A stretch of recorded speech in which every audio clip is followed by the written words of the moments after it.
Hello students, welcome to my YouTube channel IC Physics Academy. तो students, कक्षा 11th का हमारा तीसरा चैप्टर चल रहा था और उसका हमने फर्स्ट पार्ट पढ़ लिया था। तो आज हम पढ़ने जा रहे हैं बीमा का सेकंड पार्ट। तो चलिए स्टार्ट करते हैं।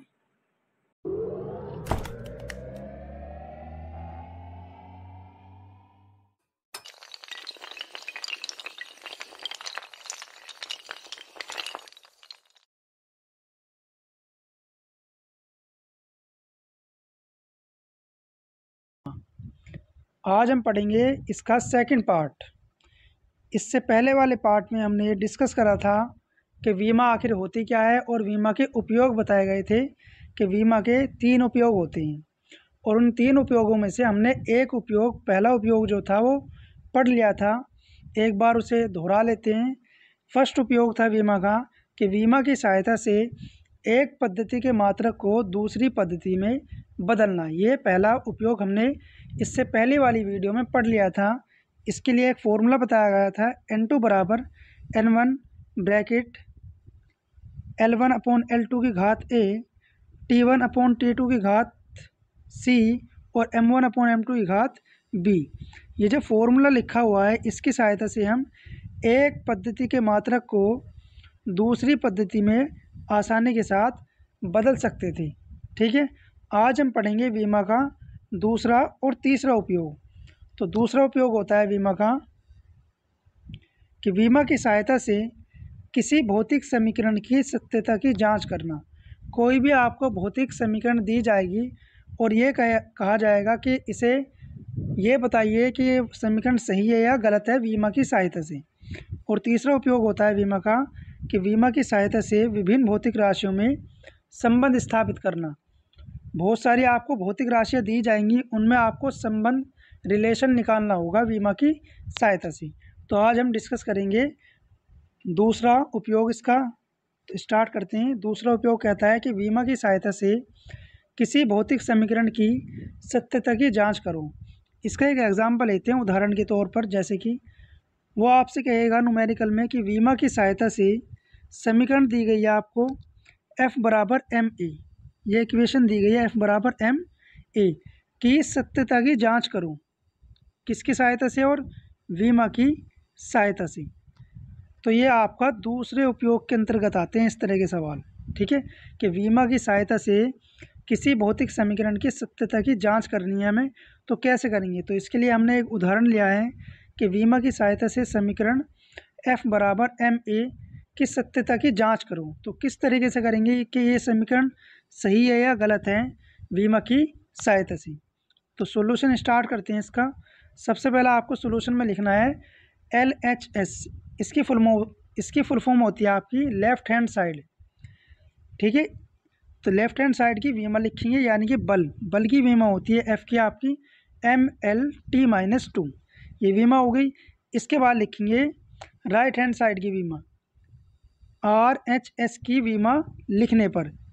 तो इसकी बीमा लिखेंगे, तो इसकी बीमा में आप M की बीमा लिखोगे कैपिटल M। द्रव्यमान की बीमा होती है कैपिटल M। और A का मतलब होता है त्वरण, और त्वरण की बीमा होती है LT-2। तो इन दोनों की जब आप मल्टीप्लाई कर दोगे तो ये फाइनली बन जाएगा MLT-2। तो ये राइट हैंड साइड की बीमा आई है आपकी MLT-2 और लेफ्ट हैंड साइड की बीमा आई थी हमारी MLT-2। तो ये दोनों साइड की बीमा हमारी क्या आई हैं? आपस में बराबर आई हैं।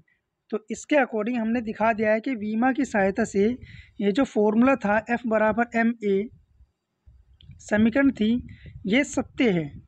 ठीक है, तो लास्ट में ये लाइन आपको लिखनी भी है कि अतः भौतिक समीकरण F बराबर एम ए बीमा की सहायता से सत्य है। तो इस तरीके से आपको बीमा का दूसरा उपयोग यूज़ करना है न्यूमेरिकल में। इसका एक और एग्जांपल देखते हैं। जैसे कि उदाहरण दिया गया है एक और कि बीमा की सहायता से सिद्ध करो भौतिक समीकरण V बराबर U+AT सत्य है। यह आपको इक्वेशन बतानी है सही है गलत है बीमा की सहायता से। तो इसे भी सेम आप इसी प्रकार से करोगे। सबसे पहले लिखेंगे सॉल्यूशन में लेफ्ट हैंड साइड की बीमा इसकी। तो लेफ्ट हैंड साइड में लिखी है आपकी V का मतलब होता है वेग, और वेग की बीमा होती है LT-1। इसके बाद लिखेंगे राइट हैंड साइड की विमा। तो राइट हैंड साइड में लिखा है आपका u और प्लस at। तो u प्लस at में u का मतलब होता है वेग, और वेग की विमा होती है सेम वही LT-1 जो यहाँ पर भी आपने लिखी थी, ठीक है। और इसके बाद है प्लस, प्लस का निशान ऐसे लगाना है आपको, और a का मतलब होता है त्वरण, और इसकी विमा होती है LT-2, और ये बाद में है t की विमा होती है कैपिटल T। तो इन्हें जब आप ऐड करोगे तो ये हो जाएंगे 2LT-1। ये जो t है इसके ऊपर प्लस की 1 है पावर, और इसके ऊपर है माइनस की 2, और इनकी मल्टीप्लाई हो रही है यानी कि गुना हो रही है। तो जब माइनस की घात की प्लस की घात में गुना होती है तो घातें गुना में जुड़ जाती हैं। तो यहाँ वैल्यू बचेगी माइनस की 1, माइनस की यहाँ पर भी 1 बचेगी t की पावर, और यहाँ पर भी 1 है, और ये क्या हो रही है, जुड़ रही है, तो 2 हो जाएंगी यानी कि डबल, ठीक है। इस न्यूमेरिकल वैल्यू से कोई इनके मान पर कोई फ़र्क नहीं पड़ेगा, सिर्फ आपको इनकी वीमा चेक करनी है। समीकरण में कहता है वो कि वीमा की सहायता से सिर्फ आपको वीमा चेक करनी है। वीमा इसकी राइट हैंड साइड की और लेफ्ट हैंड साइड की दोनों वीमाएँ क्या आई हैं, आपस में बराबर आई हैं। तो इसलिए इसके समीकरण के नीचे भी आप सेम वही लाइन लिखोगे इसी प्रकार से। अतः भौतिक समीकरण V बराबर U प्लस AT वीमा की सहायता से सत्य है, ठीक है। तो इसी प्रकार से आपको घर पे बैठ के कुछ न्यूमेरिकल देखने हैं करके, ताकि आपकी अच्छे से प्रैक्टिस हो जाए। कोई डाउट हो तो कमेंट सेक्शन में कमेंट करके बता सकते हो। जैसे कि ये कुछ क्वेश्चन लिखे हैं मैंने यहाँ कि निम्नलिखित की सत्यता की जांच करो। वीमा की सहायता से आपको निम्नलिखित की सत्यता की जांच करनी है। पहले इक्वेशन दी गई है V बराबर √2AS। V का मतलब होता है यहाँ वेग, और A का मतलब होता है त्वरण, और S का मतलब होता है दूरी, ठीक है। तो इसकी आपको सत्यता बतानी है, ये इक्वेशन सही है गलत है, वीमा की सहायता से। सेकंड लिखा है S बराबर UT plus half AT square. ये गति का दूसरा समीकरण भी है, यह आपको चेक करके बताना है वीमा की सहायता से सही है या गलत है। S का मतलब होता है दूरी, और U का मतलब होता है वेग, T का मतलब है समय, और A आपका त्वरण है, और T आपका समय है, ठीक है। इसके बाद तीसरा आता है K बराबर mv स्क्वायर। ये भी आपको वीमा की सहायता से बताना है सही है या गलत है। यहाँ K याद रखना, K होती है गतिज ऊर्जा, इसकी वीमा बुक से आप जाके देख सकते हो। M का मतलब होता है द्रव्यमान, और V का मतलब होता है वेग, ठीक है। इसके बाद 4 है F बराबर mv स्क्वायर अपॉन R। ये एक समीकरण दी गई है, इसकी भी आपको सत्यता की जांच करके बतानी है वीमा की सहायता से। F का मतलब याद रखना, F को कहते हैं बल, बल की वीमा लिखोगे आप लेफ्ट हैंड साइड में सवाल हल करते वक्त। और M का मतलब होता है द्रव्यमान, V का मतलब होता है वेग, और R का मतलब होता है त्रिज्या, ठीक है। और एक लास्ट है 5वां सवाल कि W बराबर F इंटू S, कार्य बराबर बल गुना विस्थापन। W का मतलब होता है कार्य, F का मतलब बल, और S का मतलब होता है विस्थापन। तो ये 5 सवाल दिए गए हैं, आपको इन सभी की वीमा की सहायता से सत्यता की जांच करके बतानी है, ठीक है। ये था आपका वीमा का दूसरा उपयोग। अब हम बात करेंगे वीमा के तीसरे उपयोग के बारे में। ये तीसरा उपयोग होता है कि वीमा की सहायता से विभिन्न भौतिक राशियों में संबंध स्थापित करना। बहुत सारी आपको राशियाँ दी जाएंगी, उन सब में आपको रिलेशन निकालना है। तो किस तरीके से निकालेंगे, तो इसका भी एक एग्जाम्पल लेते हैं हम उदाहरण के तौर पर। उदाहरण है आपका, यदि कोई पिंड वृत्तीय गति करता है तो पिंड पर लगने वाला अभिकेंद्र बल, यदि कोई पिंड वृत्तीय गति करता है तो पिंड पर लगा अभिकेंद्र बल पिंड के द्रव्यमान m, पिंड की त्रिज्या वृत्त की त्रिज्या स्मॉल r, और पिंड के वेग v पर निर्भर करता है। तो अभिकेंद्र बल के लिए वीमा की सहायता से सूत्र स्थापित करो, ठीक है। एक बार दोबारा पढ़ लेते हैं। यदि कोई पिंड वृत्तीय गति करता है, कैसे घूम रहा है, कोई पिंड वृत्त में घूम रहा है, ये जो दिख रहा है ऐसे, ठीक है, वृत्त में घूमता है, तो पिंड पर लगा अभिकेंद्र बल होता है जो सेंटर की ओर लगता है इस तरफ को, ये जो दिख रहा है यहाँ F, ठीक है। अभिकेंद्र बल पिंड के द्रव्यमान, जो पिंड घूम रहा है इसका जो वजन है यानी कि इसका जो मास है उसका द्रव्यमान m, वृत्त की त्रिज्या, ये जो पिंड घूम रहा है इसकी कुछ ना कुछ त्रिज्या भी बनेगी घूमने की वजह से, वो आर है। और पिंड के वेग जो है, वेलोसिटी जो है इसकी, वो है वी। जिस स्पीड से वो वेग से वो घूम रहा है वो है आपकी वी पर निर्भर करता है। तो अभिकेंद्र बल के लिए, एफ के लिए, हमें वीमा की सहायता से सूत्र निकालना है। किसके लिए? अभिकेंद्र एफ के लिए। ठीक है, तो इस सवाल को आप स्टार्ट करोगे सॉल्यूशन में किस प्रकार से, थोड़ी सी इसके बारे में आप कहानी लिख सकते हो। कहानी टाइप क्या कि माना अभिकेंद्र बल F का मान पिंड के द्रव्यमान m की घात a, पिंड के वेग v की घात b तथा वृत्त की त्रिज्या r की घात c पर निर्भर करता है। ठीक है, इस तरह की कहानी आपको हर क्वेश्चन में लिखनी है सवाल के अनुसार। ठीक है, अतः के बाद उसके बाद लिखिएगा आप F अनुक्रमानुपाती होगा m की घात a, v की घात b और r की घात c। ये किस प्रकार से लिखा है, ये जो हमने यहाँ कहानी लिखी है इसकी हेल्प से ये लाइन बनाई गई है। ठीक है, एक बार दोबारा पढ़ लेते हैं इसलिए कहानी। ये लिखा है कि माना अभिकेंद्र बल F का मान पिंड के द्रव्यमान m की घात a, पिंड के वेग की घात b और वृत्त की त्रिज्या जो है r, इसकी घात c पर निर्भर करता है। तो निर्भर के लिए हमने ये प्रोपोर्शनल का निशान लगा दिया है। ठीक है, कि f का मान m की घात a, v की घात b और r की घात c पर निर्भर करता है।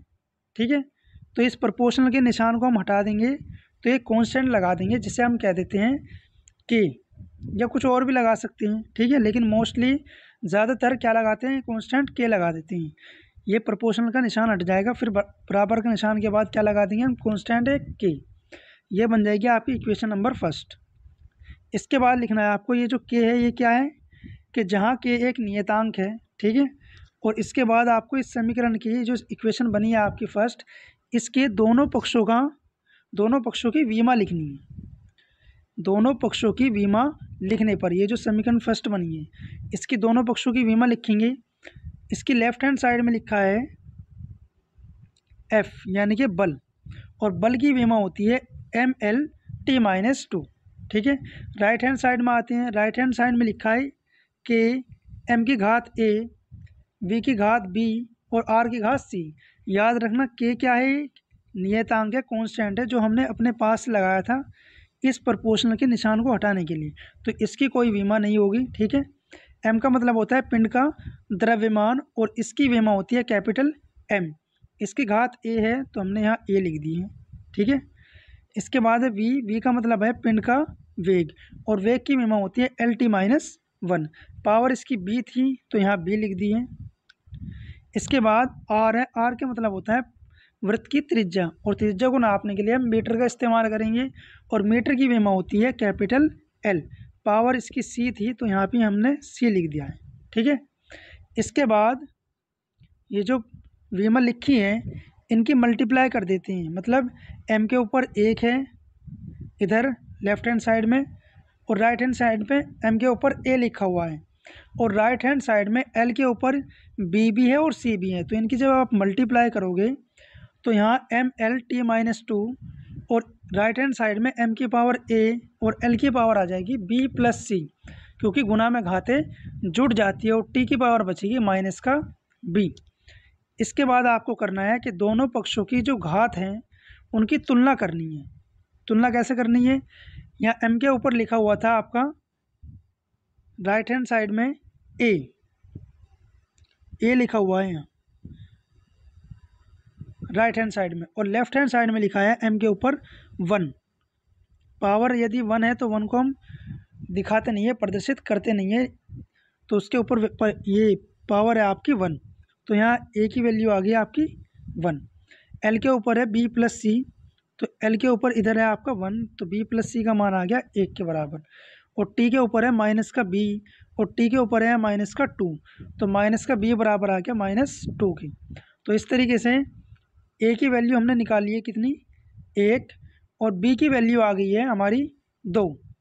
यदि हम अब ये b का मान इसमें रख देते हैं तो यहाँ से हमारी c की वैल्यू निकल जाएगी, तो b का मान यहाँ रख देते हैं, तो इस तरीके से हमारा c का मान आ जाएगा, c बराबर आ जाएगा 1 माइनस 2, ये b की वैल्यू रखी है यहाँ पर, ये जो 2 आई है यहाँ पर, तो यहाँ रखने के बाद इस 2 को जब हम इस तरफ लेकर आएंगे, दूसरी तरफ जाने पर चिन्ह बदल जाते हैं। तो ये प्लस का था, इस तरफ 2, इधर आगे माइनस का हो जाएगा। तो एक में से जब माइनस के 2 घटाएंगे तो माइनस के ज़्यादा हैं, तो वैल्यू बचेगी हमारी माइनस की। तो सी की वैल्यू आ गई फाइनली हमारी -1। तो ये जो ए बी सी की वैल्यू आई है हमारी, ए बी और सी के मान, ये तीनों मान हम इक्वेशन फर्स्ट में रखेंगे। ए बी व सी के मान समीकरण 1 में रखने पर, तो रखते हैं। इक्वेशन फर्स्ट थी हमारी f बराबर के m की पावर a, v की पावर b और r की पावर c, ये थी आपकी इक्वेशन नंबर फर्स्ट। इसमें रखने हैं आपको ए बी सी के मान, तो रख देते हैं। a की वैल्यू आई है आपकी 1, b की वैल्यू आई है 2 और c की वैल्यू आई है -1। तो r के ऊपर लिखा है -1। ये जो r के ऊपर पावर -1 है, यदि हम इसे नीचे ले आएंगे तो इसकी पावर हो जाएगी +1। ठीक है, ये जो पावर थी r के ऊपर माइनस की, यदि इसके नीचे ले आओगे इसे, तो इसकी वैल्यू हो जाएगी यहाँ नीचे आके +1। ठीक है, और ये के की वैल्यू जो होती है अभिकेंद्र बल के लिए याद रखना वो 1 होती है। ठीक है, जब आप इस तरह के न्यूमेरिकल करोगे, प्रैक्टिस करोगे, तो आपको पता लग जाएगा कि के की वैल्यू सवाल में क्या रखनी है। हर सवाल में अलग अलग वैल्यू रखनी होती है के की। तो फाइनली के का फॉर्मूला आ गया हमारा फाइनली एफ का फॉर्मूला आ गया अभिकेंद्र बल का, एफ बराबर mv²/r, ये होता है अभिकेंद्र बल का सूत्र। तो इस प्रोसेस से, इस तरीके से आपको सवाल हल करने हैं। ठीक है, इसके बाद इसमें बचता है कि वीमा के कुछ सवाल है जो आपको करने हैं तीसरे उपयोग पर।